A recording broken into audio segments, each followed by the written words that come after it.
दोस्तों नमस्कार। दोस्तों आज हम बात करेंगे जो कंपनी का इंक्रीमेंट के बारे में। एवरी ईयर हर एक कंपनी में इंक्रीमेंट होता है, हर एक कंपनी में सैलरी रिवाइज होता है। उसका एज पर गवर्नमेंट क्या उसका रूल्स है, और आप कोई प्राइवेट कंपनी में काम कर रहे हैं तो ये वीडियो आपके लिए। आप मेरा वीडियो देखिए और मैं एज पर रूल जो होना चाहिए, जो हमारा भारत सरकार का जो रूल है उसके हिसाब में हर एक कंपनी ईयरली एक इंक्रीमेंट देता है। चलिए उसके बारे में बात करेंगे। आपका टाइम नहीं गवाते हुए चलिए स्टार्ट करेंगे। दोस्तों मैं प्रदीप और आप देख रहे हैं सावधानी में। दोस्तों भारत सरकार का की aspect of salary increment rules, first आता है प्राइवेट सेक्टर।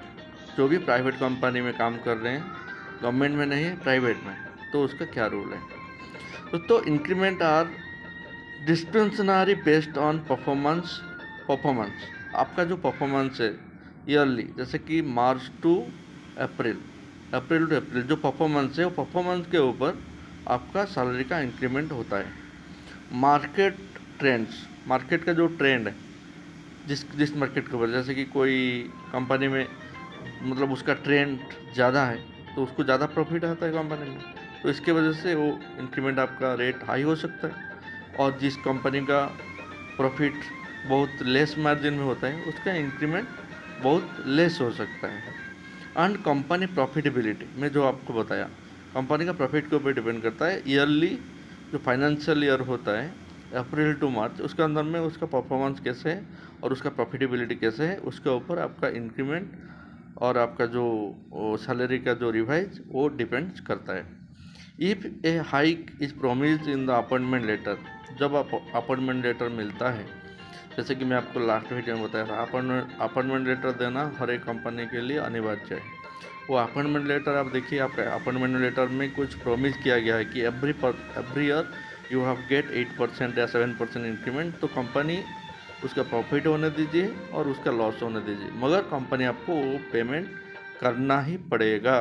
वो लीगल रूल के हिसाब में है और इट इज़ लीगली बाइंडिंग, और नहीं कर रहे तो आप जाके लेबर कोर्ट में उसको आपका कंपनी के ऊपर आप केस फाइल कर सकते हैं। दोस्तों सेकंड पॉइंट आता है पब्लिक सेक्टर और गवर्नमेंट। जो लोग गवर्नमेंट में काम कर रहे हैं, गवर्नमेंट बेसिस में पब्लिक सेक्टर में काम कर रहे हैं, उनके लिए क्या है इंक्रीमेंट करो। A uniform date of annual increment is typically July 1 is provided.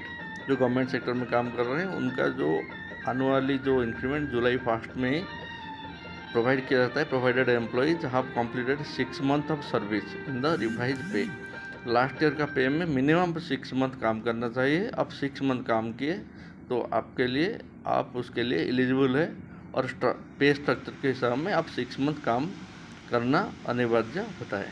Third point, जो न्यू लेबर कोड 2025-26 अभी जो चल रहा है, जो लेबर कोड आया उसके हिसाब में इंक्रीमेंट का क्या होना चाहिए, दोस्तों चले जानेंगे।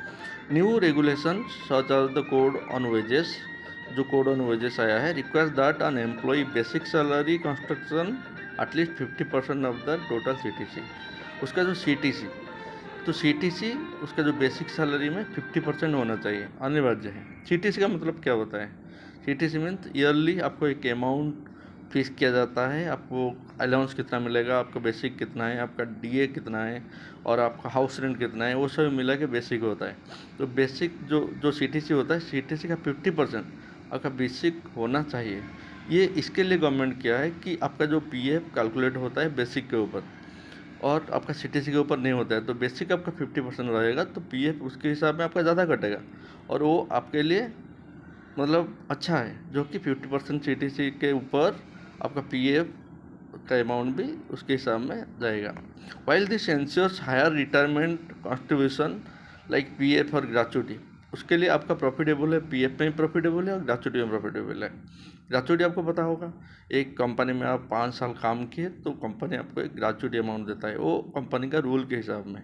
तो आपका ग्रेच्युटी जो कैलकुलेट होता है वो बेसिक के ऊपर कैलकुलेट होता है, आपका CTC के ऊपर ग्रेच्युटी कैलकुलेट नहीं होता है। आप कोई कंपनी में काम कर रहे हैं तो आपका जो पे स्ट्रक्चर आप देखिए, अप्रैल का जो सैलरी आया होगा उसमें आपका जो CTC का 50% आपका बेसिक होगा और ग्रेच्युटी का अमाउंट अलग रहेगा। ग्रेच्युटी CTC के अंदर में नहीं रहेगा, मगर पहले क्या था, कंपनी क्या करते थे, ग्रेच्युटी को भी आपके सीटीसी में ऐड करते थे, जैसे कि आपका सीटीसी ज़्यादा होता था मगर आपका सीटीसी थोड़ा कम होगा और आपके लिए प्रॉफिटेबल होगा क्योंकि पीएफ और ग्रेच्युटी अमाउंट आपको एक्सेस मिलेगा तो जब आप रिटायरमेंट करेंगे।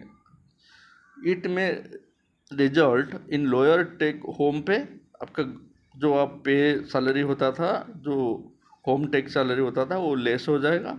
Effectively restructuring salary rather than mandatory and increase, आपका रिस्ट्रक्चरिंग सैलरी हो जाएगा, अप्रैल से हुआ होगा और वो इंक्रीज होगा एज पर जो गवर्नमेंट रूल। दोस्तों नेक्स्ट बात करेंगे डियरनेस अलाउंस, जिसको हम बोलते हैं डीए। आप सुना होगा कि डीए इंक्रीज इतना परसेंट हुआ है, डीए का 4%, 5%, कितना परसेंट इंक्रीज हुआ है। तो डीए क्या होता है, dearness allowance. DA is increase periodically for government employees to offset inflation effectively increasing the salary. DA जैसे ही इंक्रीज होता है उसके हिसाब में उनका सीटीसी ज़्यादा होता है। तो दोस्तों ओवर टाइम मीन्स आपको पता होगा ओटी का क्या रूल है गवर्नमेंट के हिसाब में, जो 62 के हिसाब में क्या रूल होता है। Working beyond 48 hours a week, ये वीक में 48 आवर्स आप काम करना है। आप इधर 12 आवर्स काम कर रहे हो और 8 आवर्स काम कर रहे हो, 9 आवर्स काम कर रहे हो, इट डिपेंड्स अपॉन यू, आपका कंपनी पे डिपेंड करता है। नेसेसिटीज ओवर टाइम पेमेंट आपको कंपनी करना पड़ेगा, कंपनी आपको देना पड़ेगा under labour law, but this is not considered as a formal salary increment. ये जो ओवर टाइम वो इंक्रीमेंट के अंडर में नहीं जाता है। Increment is separate, it is yearly given, but overtime is given you monthly. I think you understand. Next होता है लीगल प्रोटेक्शन। लीगल प्रोटेक्शन क्या होता है, लीगली क्या आपको ये करता है। While there is no legal requirement to increase salary, the payment of wages act 1936 ensure that wages are paid on time.